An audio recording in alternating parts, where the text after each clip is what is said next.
ऐसी वारदात हुई जिसमें मुद्दई ही मुल्जिम निकला। कैसे पुलिस मुल्जिम तक पहुंची और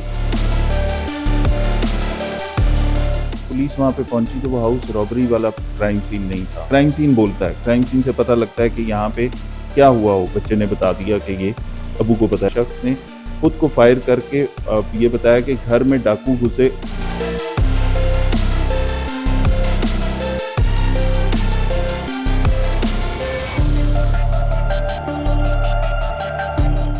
बिस्मिल्लाहिर्रहमानिर्रहीम। मैं हूं वसीम रियाज और आप देख रहे हैं मेरा ऑफिशियल चैनल। नाज़रीन, आज आपको बताएंगे कि मनामा के इलाका में एक ऐसी वारदात हुई जिसमें मुद्दई ही मुल्जिम निकला। इस वारदात का ड्रॉप सीन कैसे हुआ, कैसे पुलिस मुल्जिम तक पहुंची और कितनी लाखों की ये वारदात थी, किस तरह से ट्रेस की, इस हवाले से बात करने के लिए डीआईजी ऑपरेशन फैसल कामरान हमारे साथ मौजूद हैं। इनसे बात करेंगे। सर, मनामा के इलाका में ये वारदात हुई, कब रिपोर्ट हुई, उसके बाद किन पहलुओं पर पुलिस ने तफ्तीश की कि असल मुल्जिम जो है वो सामने आ गया?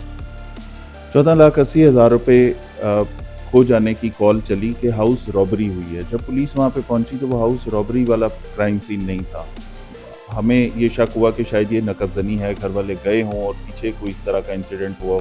उस हिसाब से फिर इसको देखना शुरू किया तो वो क्राइम सीन बोलता है। क्राइम सीन से पता लगता है कि यहाँ पे क्या हुआ होगा और जाहिर है इस तरह के क्राइम सीन्स को विज़िट करके पुलिस वालों का एक ख़ास एक्सपीरियंस भी होता है, लोगों के कॉन्डक्ट से भी पता लगता है। तो वो चीज़ जब देखी गई तो उसमें अंदाज़ा हुआ कि थोड़ा सा ये कोई वारदात उस तरह से बनती नहीं। घर वालों को अलग अलग इंटेरोगेट किया गया। घर वालों का कहना था, जो मुद्दई था उसका कहना ये था कि ये 14,80,000 रुपये हमारे यहाँ पे पड़े हुए थे और वो मिसिंग है और ये कोई रॉबरी हुई है। फिर वो मौका बर्गलरी की तरफ निशानदेही कर रहा था। जब घर वालों से अलग अलग गुफ्तगू की गई, बच्चों से पूछा गया, सबको अलग अलग एक एक करके जब वो गुफ्तगू की तो बच्चे ने बता दिया कि ये अबू को पता है सारी बात। तो वहाँ पे फिर जो मुद्दई था हमारे केस में उसी ने ये पैसे, उसके असल में उसके साले ने ये पैसे रखवाए थे अपनी बहन के पास ताकि वो सिक्योर रहें, सेफ रहें।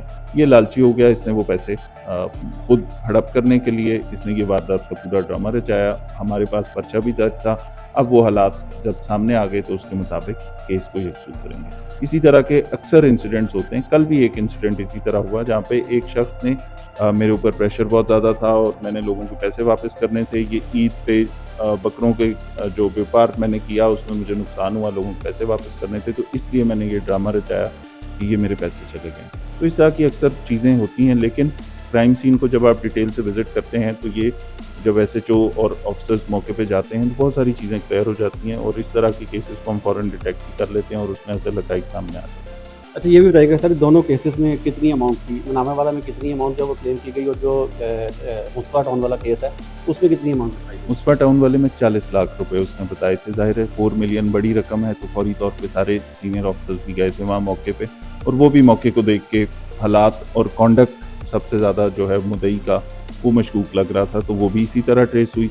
मनामा वली में 14,80,000 रुपये रखवाए गए थे और वो फिर बाद में यही पता लगा कि वो साले ने अपनी बहन के पास रखवाए थे, तो बहन का शौहर जो है वो इस पे लालची हो गया। तो इस तरह की कॉल से ना सिर्फ पुलिस का टाइम वेस्ट होता है, ना सिर्फ हम एक जगह पे एंगेज हो जाते हैं उस सारी चीज़ को वर्कआउट करने के लिए, क्योंकि हर एक केस चाहे वो मिलियंस की वारदात की बात अगर हो या 5,000 रुपये हो, हमारे लिए गन क्राइम या वायलेंट क्राइम उसको हम वैसी हाई प्रायोरिटी पे रखते हैं, उसमें हमारी बहुत सारी इंगेजमेंट हो जाती है। तो इस तरह की चीज़ें मीडिया की वसातत से उनको बताने का मकसद ये है कि ये वाली चीज़ें भी हम फेस करते हैं और बहुत सारी कॉल्स झूठी भी होती हैं, बोगस भी होती हैं, वकूआ नहीं हुआ होता, खुद बनाया जाता है, खुद साख्ता बनाया जाता है। कभी बिल्कुल खुद साख्ता वकूआ है, कभी ऐसा वकूआ है जिसको लेटर ऑन इसलिए बनाया जाता है कि किसी और को बाद में फंसाया जा सके। तो ये वाली सारी चैलेंजेस भी पुलिस फेस करती है। वकूआ खुद साख्ता होता है। बहुत से ऐसे केसेस हमने देखे, दो तो आपने बता दिए।